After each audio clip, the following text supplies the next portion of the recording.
I took Hodgey this morning, or yesterday morning, to go get his nails clipped.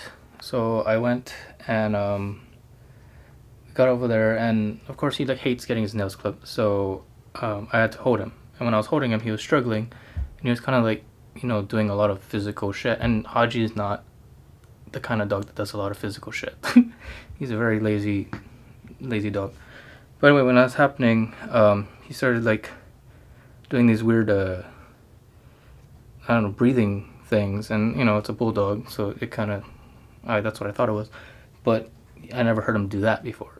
So then we left the nail place, dog salon, whatever you call it, and we're walking down the street, and then he started heaving like that kind of shit, and it was kind of scary because he was doing it but nothing came out. He probably did it at least, I don't know, 10-15 times, but nothing was coming out. And as he was doing that, he started to stumble as if it was messing with his brain or something weird.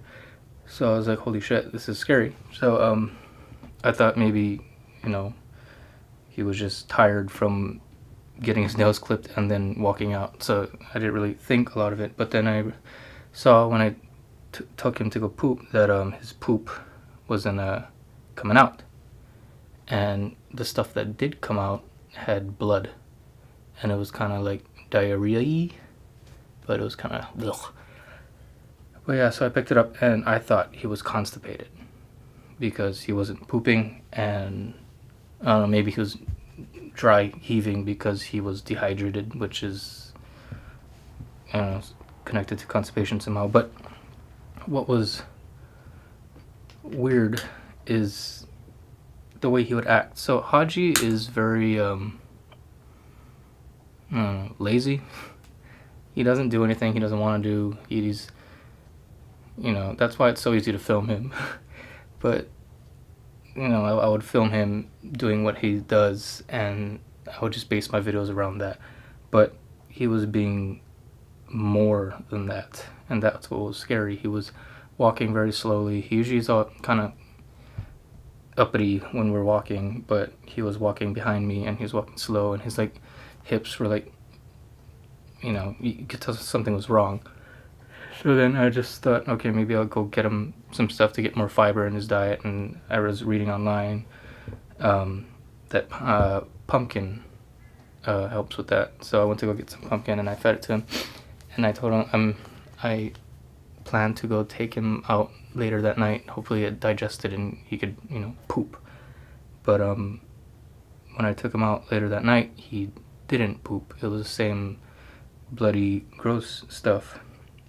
And during this whole time, I didn't realize this until after he did the dry heaving thing, that he was breathing really weird, which is also weird. I mean, not common for bulldogs, but the way he was breathing was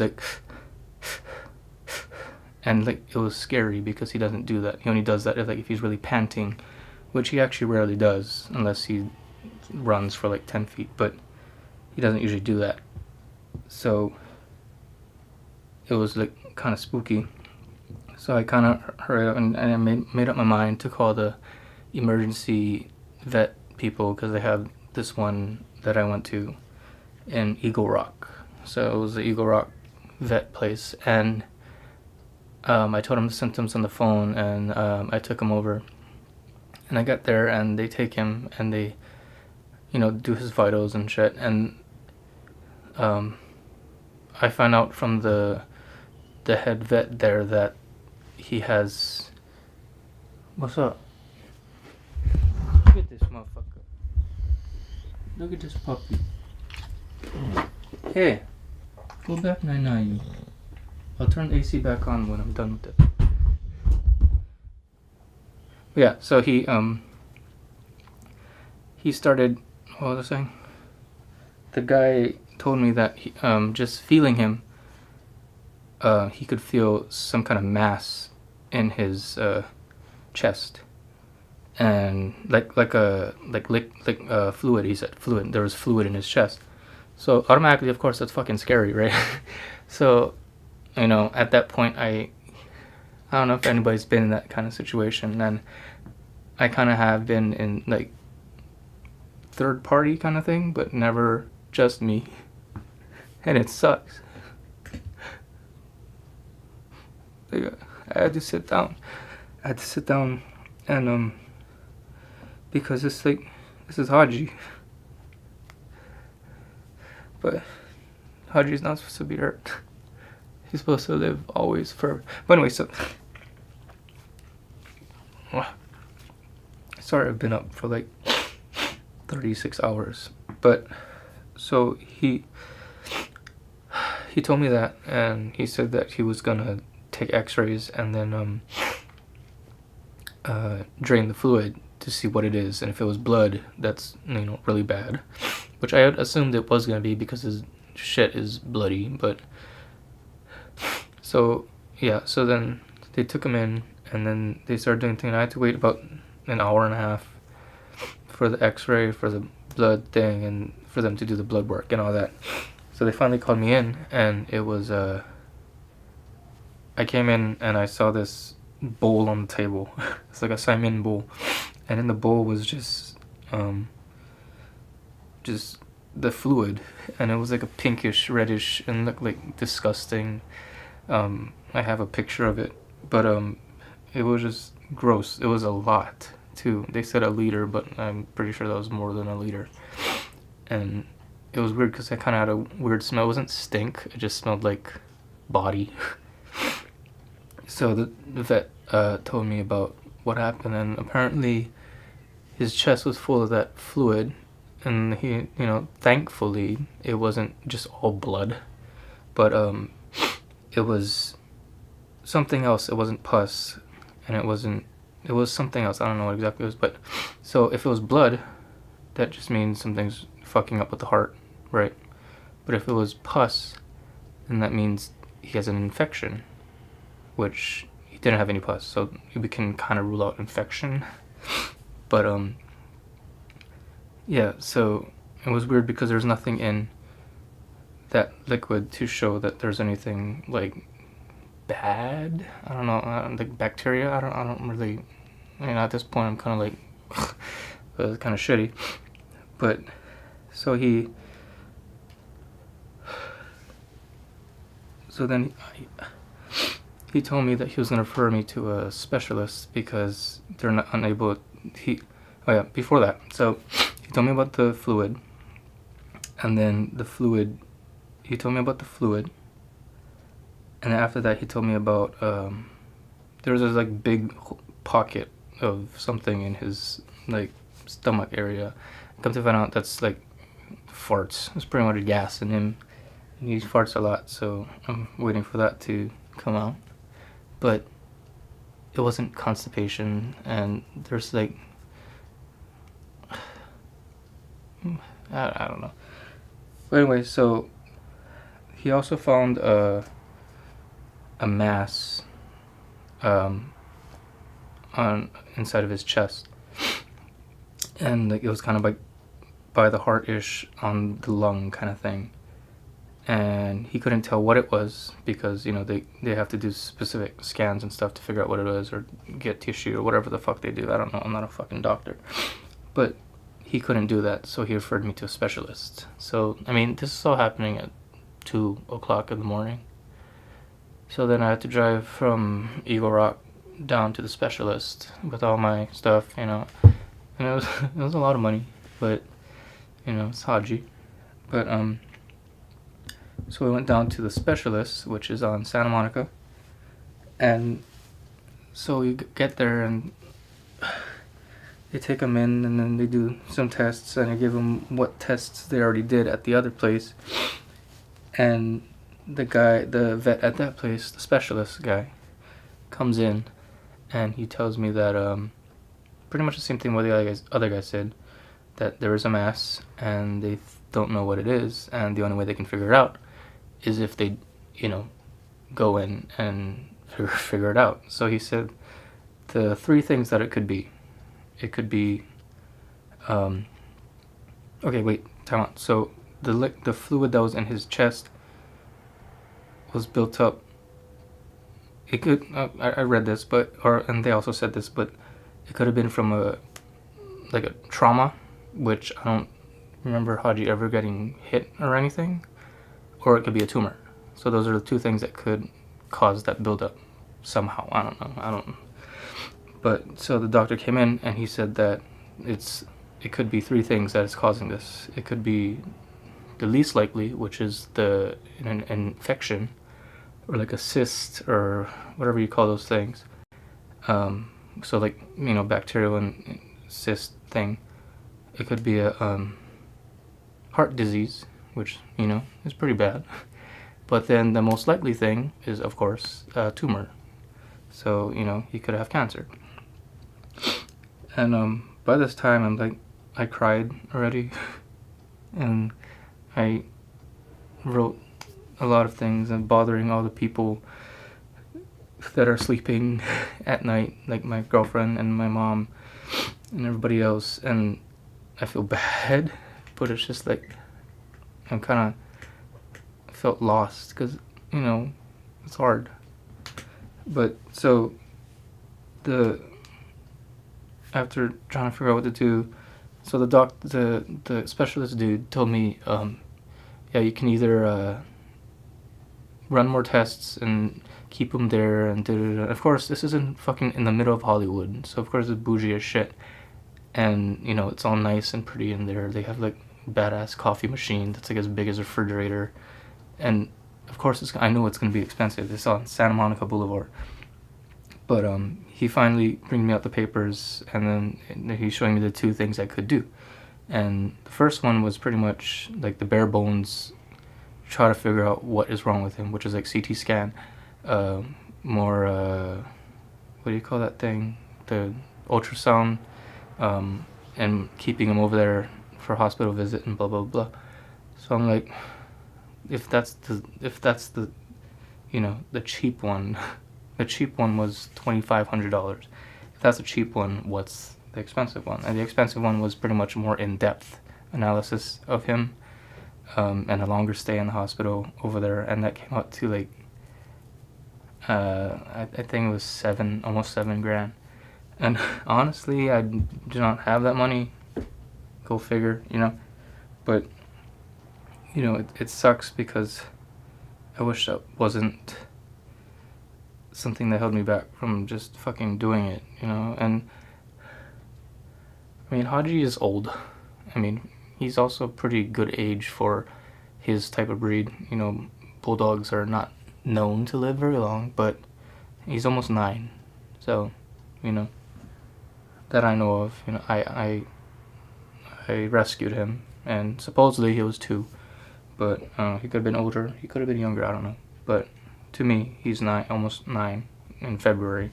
Not almost, but So it's like, it's that decision making on whether or not you should try to figure out what's wrong. Because even that, if I went with one of those two options, the $2,500 or the $7,000, both are just trying to tell me what is wrong with him.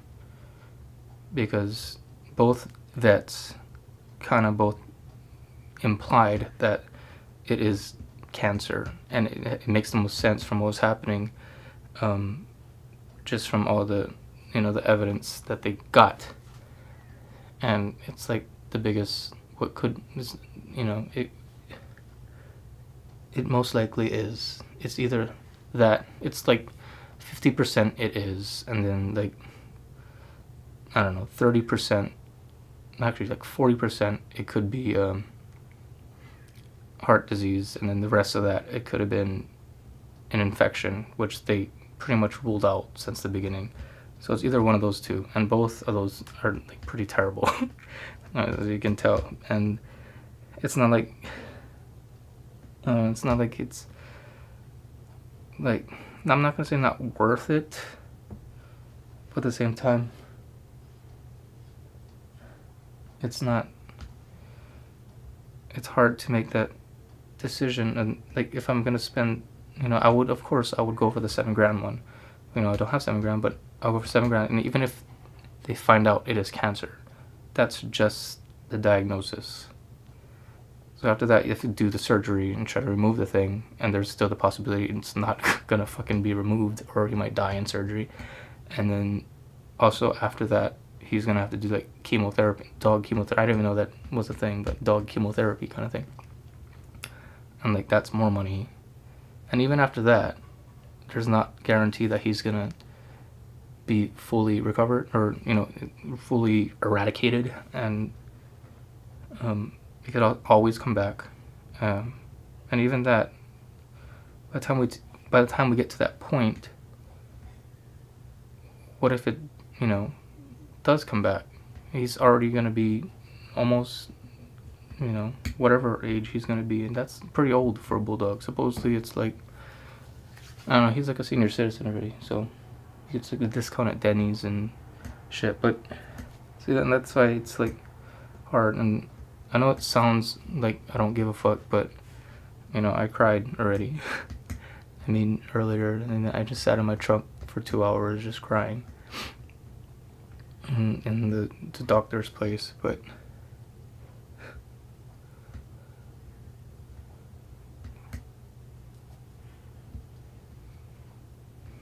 so what I ended up doing, I mean, I left that place at 6 o'clock. We got to the first place at like 11:45, but I ended up leaving that place at like 5 a.m. And I didn't choose any of those two options of trying to diagnose, because it was a really hard decision. But it's like there's so many more steps that need to be taken after that. And it's like, is it even worth it? And like, he's going through it now. What if he gets over it and then he has to go through it again? Like,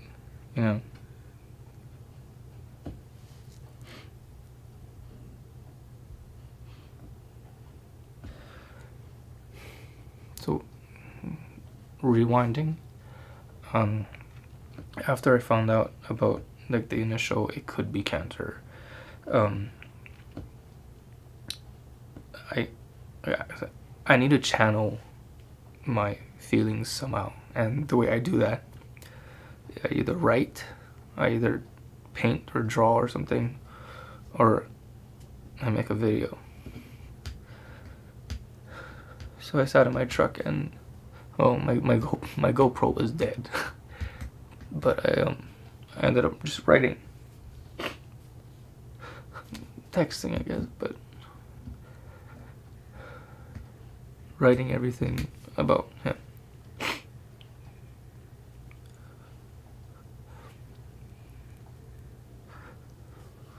It did make me feel better at the time.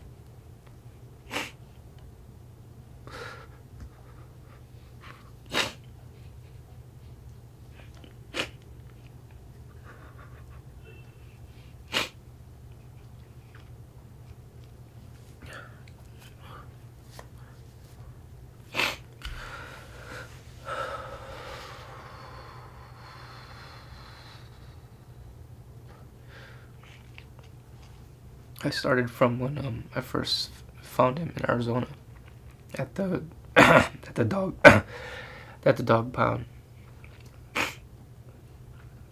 and then I mean, I'll probably go more into it when I'm not stupid looking, but I think one of the big things, and it's relating to this, is not a lot of people know, but those Forever Hodgey videos, I made them because of his exact kind of reason. I wasn't feeling good mentally.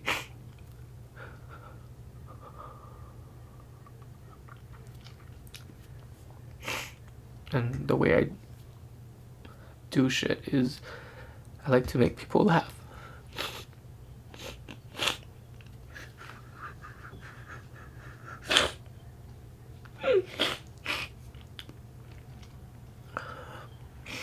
That makes me happy.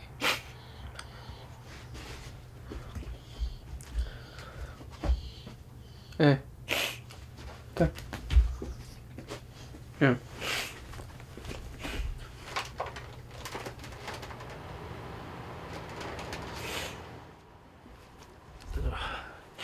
But look at this motherfucker. Huh? Hodgey. He's still woozy from the drugs, the anesthesia. Yep. Huh? Go lay down, stupid. You're gonna hurt your feet. Go lay down, come.